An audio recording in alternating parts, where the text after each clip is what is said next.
Principios. Con Leire Navaridas.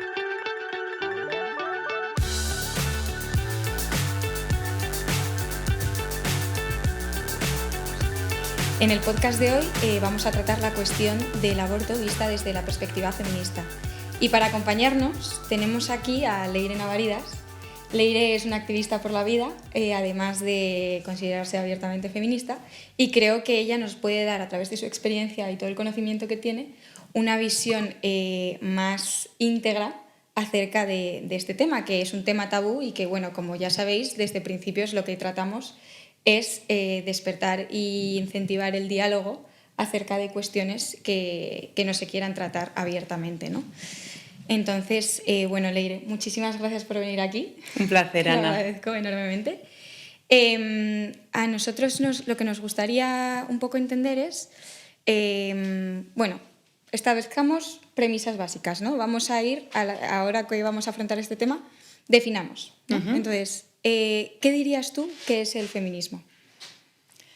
Yo me quedo como en la reducción más básica e histórica, que sería la de un movimiento que lucha por defender los derechos de la mujer dentro de un sistema machista y que todavía no ha alcanzado la igualdad de oportunidades y muchas veces también de derechos. Fenomenal, fenomenal.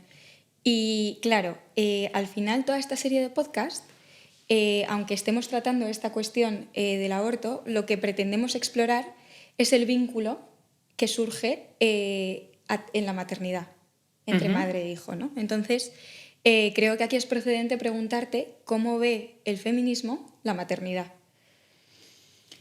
Wow, a ver, esta pregunta es muy compleja de contestar porque si bien yo te he dado una definición de lo que es el feminismo o lo de que históricamente se venía entendiendo por feminismo, a día de hoy, en el 2023, se habla de feminismos, ¿no?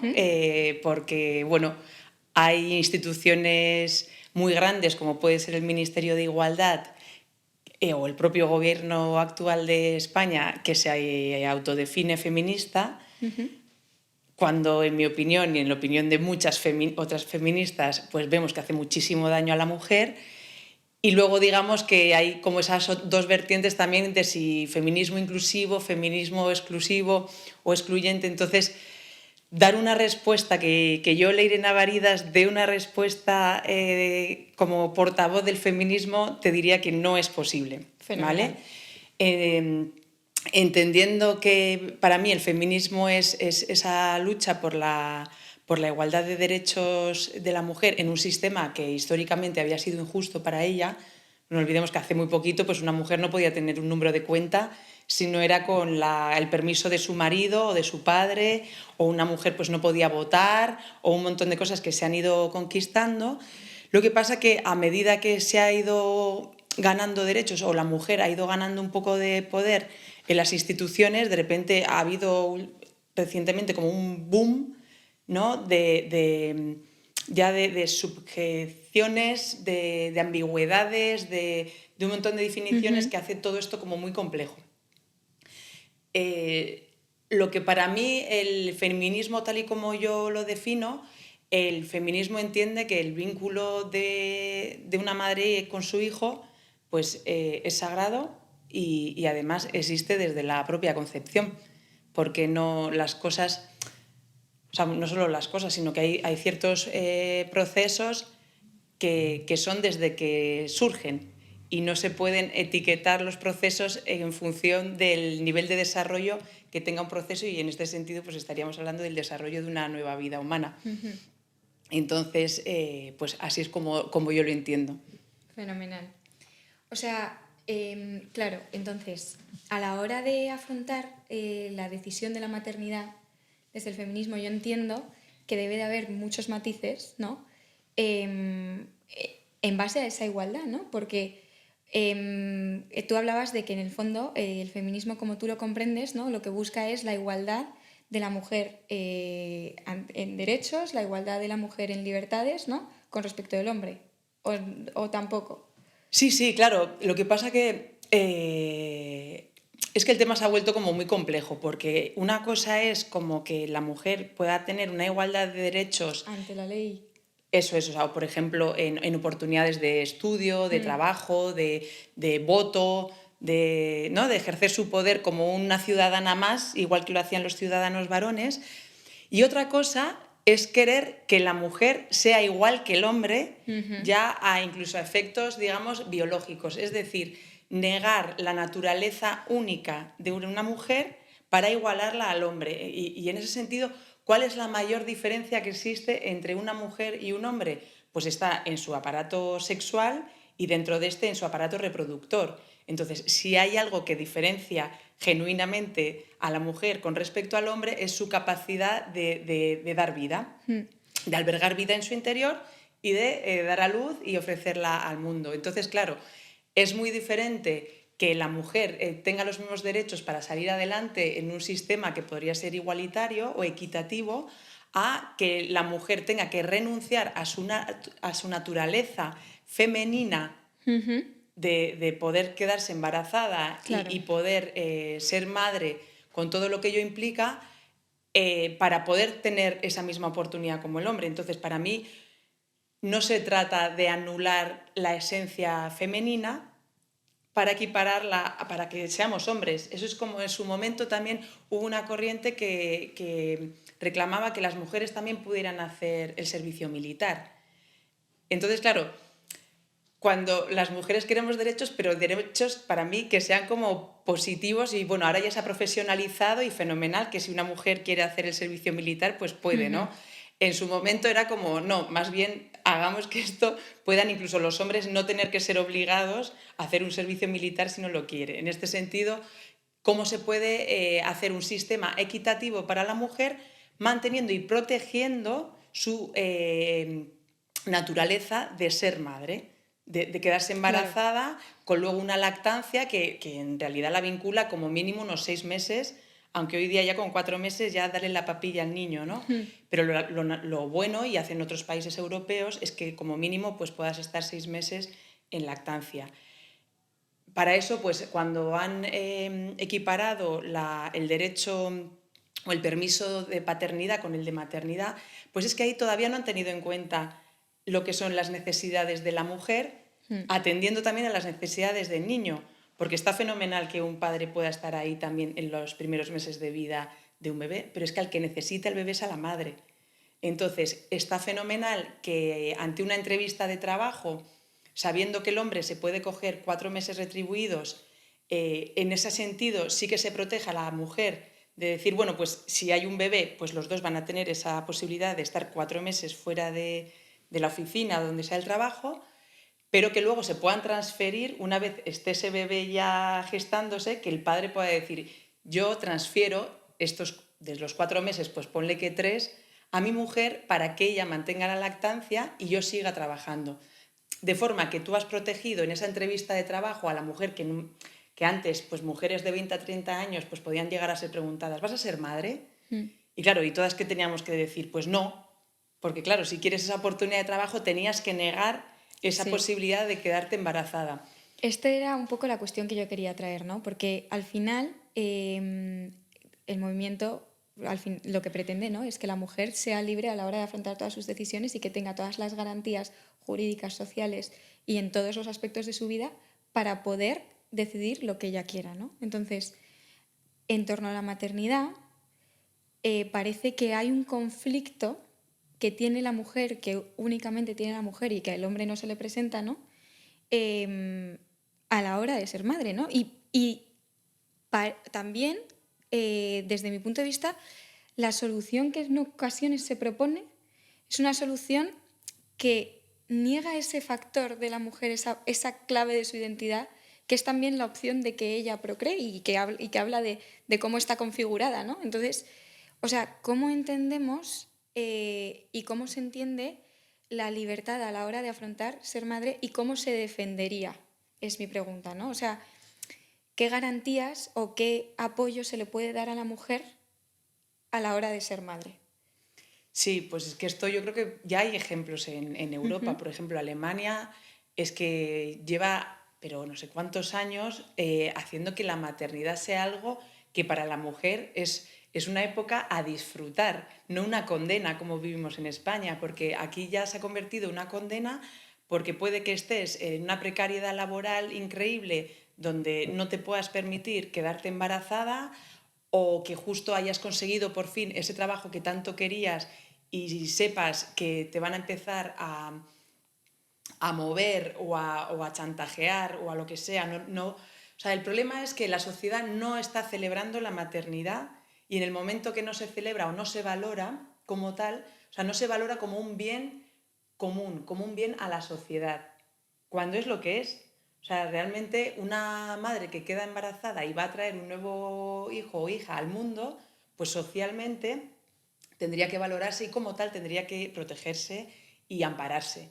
Y no es el caso de España, porque en España las mujeres cuando están en una situación vulnerable, mayormente es económica, pero la vulnerabilidad no solo tiene que ver con falta de recursos económicos. La vulnerabilidad puede ser que, por ejemplo, pues tengas 40 años y en tu entorno social familiar pues no esté bien visto, que tengas pues otro hijo con 40 años o que estés en una ascensión laboral, una promoción laboral y de repente siendo ejecutiva de una gran empresa decidas tener un hijo cuando tú tienes muchísima responsabilidad.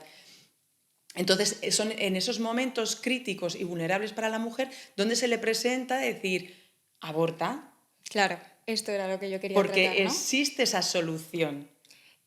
Efectivamente, ¿no? Entonces, o sea, yo quería preguntarte, y aquí permíteme que te pregunte por tu vida, o sea, por tu trayectoria vital, todas las experiencias que tú has tenido, porque efectivamente creo que ante ese conflicto lo que parece promoverse hoy en día es el aborto como la solución de todos los problemas.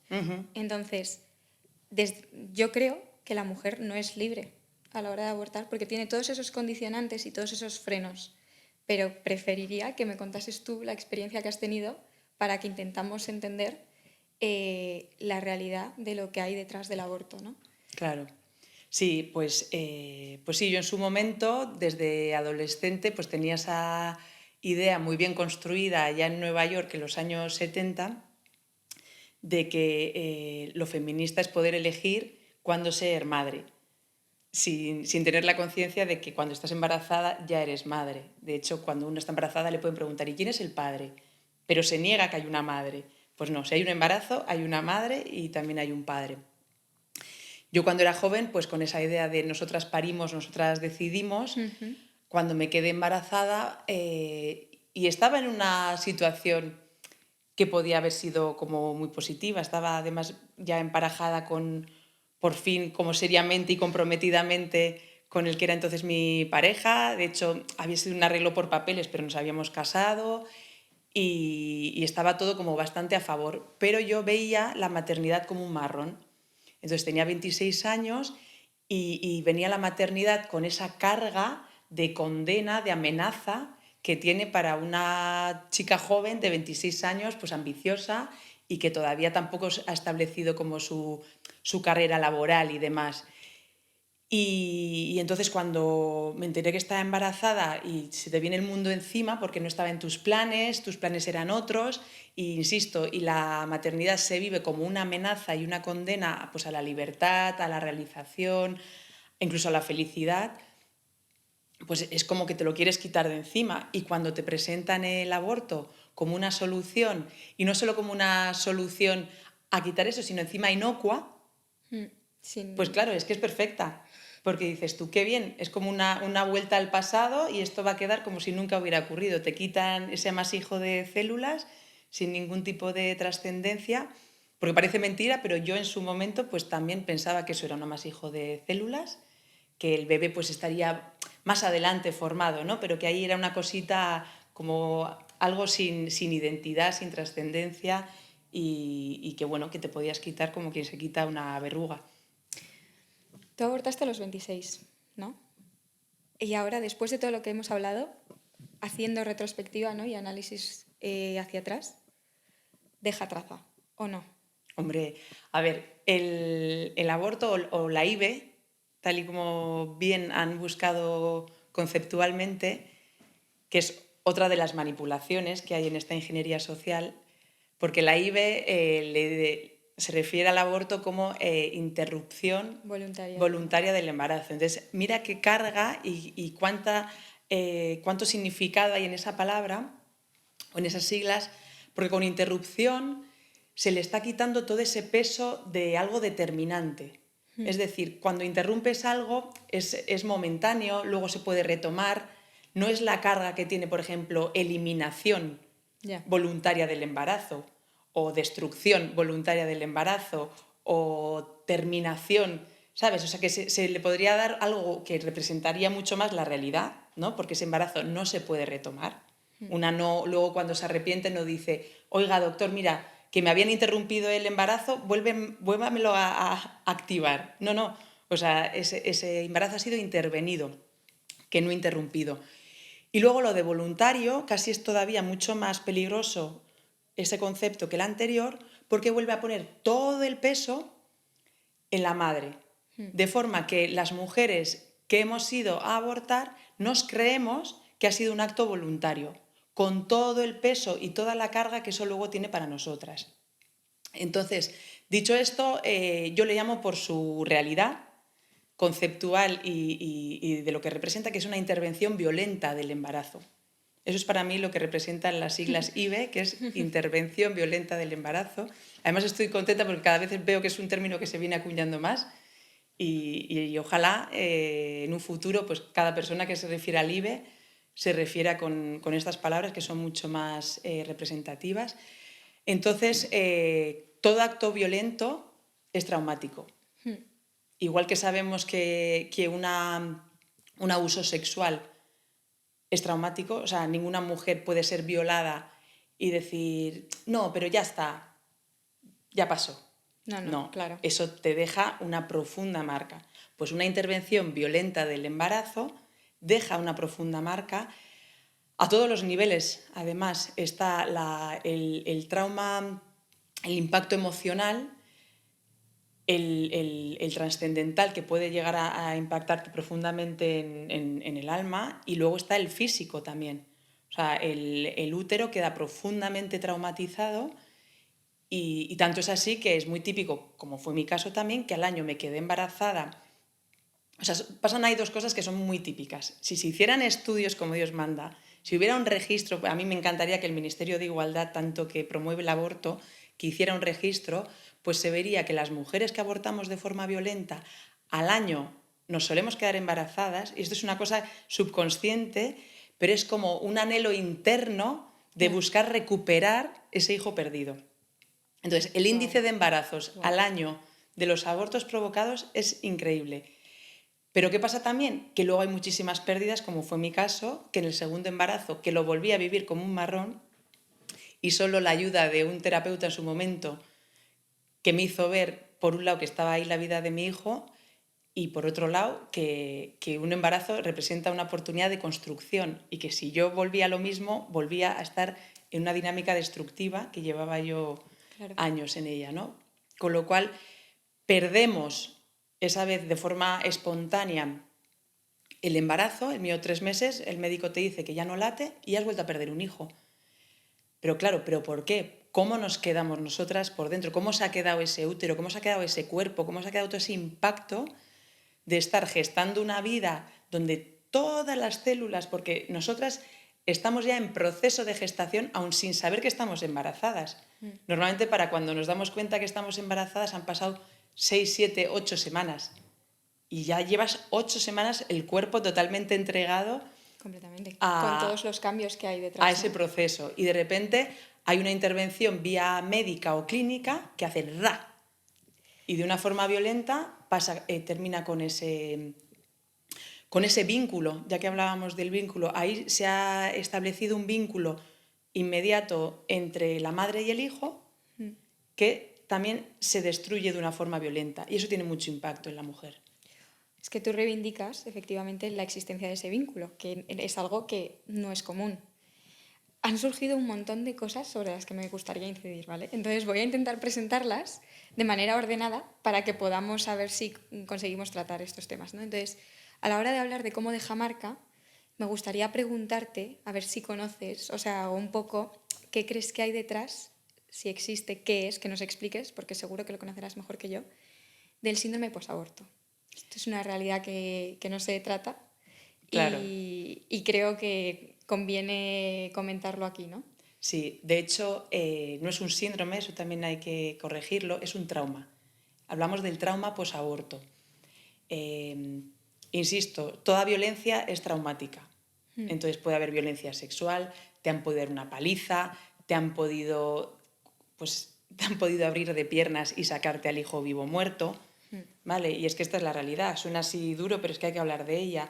Entonces, el impacto traumático yo creo que es bastante evidente. De hecho, yo creo que pocos cuerpos aguantarían ver la grabación de un aborto, de una intervención violenta del embarazo, una ecografía de cómo se está abortando a ese niño. Eso no hay muchos cuerpos que lo aguanten. Entonces, yo creo que la violencia ahí es más que evidente. Claro, es que, y este es el segundo tema que me ha tratado que me ha surgido mientras conversábamos, que yo creo que nadie mejor que tú nos lo puede explicar. ¿Realmente para la madre hay diferencia a nivel de dolor entre el aborto espontáneo y el aborto voluntario? ¿Cómo lo vive una madre? Vale. No hay abortos voluntarios, esto te lo tengo que corregir. Fenomenal. Hay abortos provocados. Eso. No es lo mismo. O sea, el dolor de la pérdida de un hijo es brutal, ¿vale? Y eso la sociedad en hijos vivos lo entiende perfectamente, ¿vale? Yo no creo que se piense que el duelo de una madre que ha perdido un hijo de 1 año sea mayor o menor que el que ha perdido uno de 5.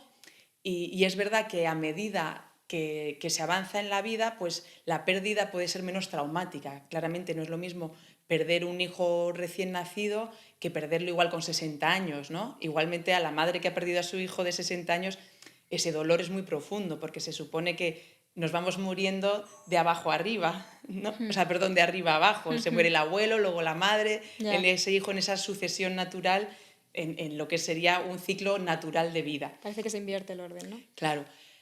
Ahora, tampoco es lo mismo perder un hijo cuando te lo han matado que un hijo que ha nacido enfermo y finalmente se muere, o un hijo que ha tenido un accidente y se le ha complicado. O sea, que dentro de las pérdidas de los hijos, es verdad que la causa de muerte también puede ser más o menos impactante.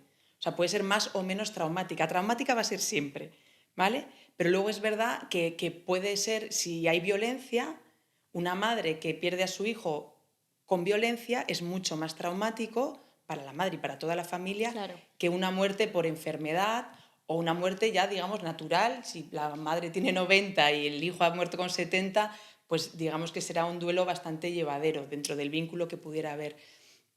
Entonces, en el espontáneo es muy doloroso, es muy doloroso. Aún así, todavía se sigue negando a la madre muchas veces esa realidad de has perdido un hijo y tienes que elaborar un duelo. Pero ahí cada vez la sociedad va ganando como mucha más conciencia. Ya empiezan a haber muchas más asociaciones, hay hospitales donde incluso les dan, animan a la madre a estar ahí un tiempo con el bebé cuando éste todavía se ha podido parir, ¿no? Aunque fuese sin vida. Hay otra conciencia, pero lo otro es tapar. claro. Vale, la madre no ve nada, se tapa todo tiene que ser rápido, que el proceso tiene que ser muy rápido, la madre no tiene que ver nada, porque como vea parece que va a ser más traumático. Pero es que con el aborto provocado se ha llegado a un punto donde parece ser que si nos lo hacen con los ojos tapados y sin hablarnos de aborto y sin fotografías de bebés, no es traumático. Y eso es mentira. O sea, otra cosa es que luego el trauma lo vas a llevar mucho más oculto o inconsciente y, como fue mi caso, pues igual tardas 7 años en darte cuenta del trauma. Pero eso es como cuando traumatizan a un bebé no va a ser consciente hasta que de repente igual con 15 años pues le pasan unos síntomas muy fuertes y a través de esos síntomas dicen ¿qué pasa aquí? Y dicen pues es que a los 2 años esto le traumatizó. Pero esa persona no tiene por qué ser consciente del trauma para tener ese trauma. Y lo que se ven son los síntomas. ¿Y qué síntomas tenemos las madres que hemos tenido un aborto violento? pues muchos, ataques de ansiedad, pérdidas de otros hijos, incapacidad de mantener relaciones sexuales, odiar al hombre, yo qué sé, de todo. Hay madres que cuando ven a otro bebé de repente sienten que se ahogan, otras vomitan, otras, o sea, un sinfín de síntomas, síntomas de ese trauma. ¿Crees que hay algún tipo de intención detrás de todo el ocultar esta realidad? Claramente. Es que una intervención violenta del embarazo de forma transparente no se podría dar. Si las madres cuando van a los servicios sociales o van al centro de salud les informaran transparentemente de todo el proceso, empezando por, esto es lo que llevas, ecografía, por supuesto. Es que para decidir en libertad, para que pueda ser realmente una decisión voluntaria, entre otras muchas cosas, necesitas información. ¿Y por qué se nos niega la información de ver lo que llevamos dentro? Esto cuando tú vas a un médico y tienes un cáncer, pues te enseñan el tumor. O cuando se te ha roto una costilla, te enseñan, ¿no? Mira, ves, ahí tienes roto esto, entonces estamos pensando en operarte y en ponerte una placa y te dan toda la información. Pero en el aborto es como, firma, pasa, calla y a casa. Y es como, ¿cómo puede ser que a mí para quitarme un quiste en el ovario tuviera que ver al anestesiólogo, tuviera que firmar un protocolo de información así, y para el aborto que se llevó la vida de mi hija, todo fuera como pum, pum, pum, pum? Claro, no, efectivamente. Yo creo que hasta para un tatu, ¿sabes? Te piden más cosas. O el permiso para un tatuaje, necesitas el permiso de mamá y papá, pero para abortar a tu hijo vas directa con 16 años. Claramente es una cuestión que no se trata con la importancia que debería, y un poco ese es el objetivo que tenemos nosotros aquí, ¿no? Por cerrar un poco el ciclo y volver al tema inicial de la conversación, la pregunta que a mí me presiona a la hora de enfocar el aborto visto desde el feminismo es, después de toda la experiencia que tú has tenido, no quiero generalizar dentro del movimiento feminista, claro que no, pero aquellas corrientes que defienden el aborto como empoderamiento, ¿realmente el aborto empodera a la mujer? Para nada, para nada. Y eso además, yo no hablo solo en base a mi experiencia, que también me parece que mi experiencia es suficientemente contundente para pensar que ninguna mujer puede pasar por un aborto y salirse de rositas, ¿no? Como cualquier mujer que ha sido violada sabe que lo que supone eso y puede empatizar con cualquier otra mujer que haya podido tener esa violencia sexual.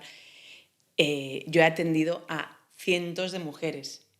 Entonces, es que ya no solo hablo en nombre de propio, sino que es que hablo en nombre de la mujer. Y a mí muchas veces se me ha dicho, no, porque tú no puedes ser feminista porque no defiendes el aborto como derecho, y en el panfleto feminista el aborto viene como un derecho. Entonces, si tú no lo defiendes, tú no puedes ser feminista. Entonces, hay que poner, ¿cómo no voy a ser feminista si me paso el día defendiendo y ayudando a las mujeres? Y las defiendo precisamente de una violencia sistematizada e institucionalizada dentro de un sistema machista o patriarcado, que ahora se dice mucho, ¿vale? Entonces, el aborto, la intervención violenta del embarazo, por supuesto, es un producto del patriarcado que destruye solo a la mujer. No quiere decir que no destruya al hombre, porque la mujer cuando aborta al hijo también puede destruir al padre. Pero seguro destruye a la mujer. Luego está por ver qué implicación tiene el padre en esa destrucción y cómo le afecta. Pero en la mujer es 100% seguro. También me han llegado hombres destrozados porque ellos estaban súper ilusionados con la llegada de su hija y la madre ha decidido abortarlos. Entonces, que también hay hombres que son víctimas del aborto. Pero las que son víctimas, seguro, son las madres y claramente los hijos y las hijas que no llegan. Fenomenal, claro que sí. Bueno, o sea, yo... Sí... Y bueno, perdonad, y ya otra vez, si hablamos de empoderar a la mujer, hay también, en experiencia propia, puedo decir lo que empodera tener un hijo vivo, ¿vale? Porque igual que tengo la experiencia de saber cómo traumatiza que se te muera un hijo de esa forma tan violenta o perder otro cuando no ha nacido, yo también sé lo que es ser madre de un hijo vivo, y eso, vamos, o sea, claramente te empodera porque está como que te sale ese instinto de loba que nada ni nadie puede contigo. Y eso también está dentro de esa ingeniería social que acaba con la maternidad de la mujer. Entonces, cuando tú acabas con lo que tiene la oportunidad de empoderar a todas las mujeres, porque precisamente si hay algo, digamos, universal y democrático, es la capacidad de ser madre, el poder de ser madre.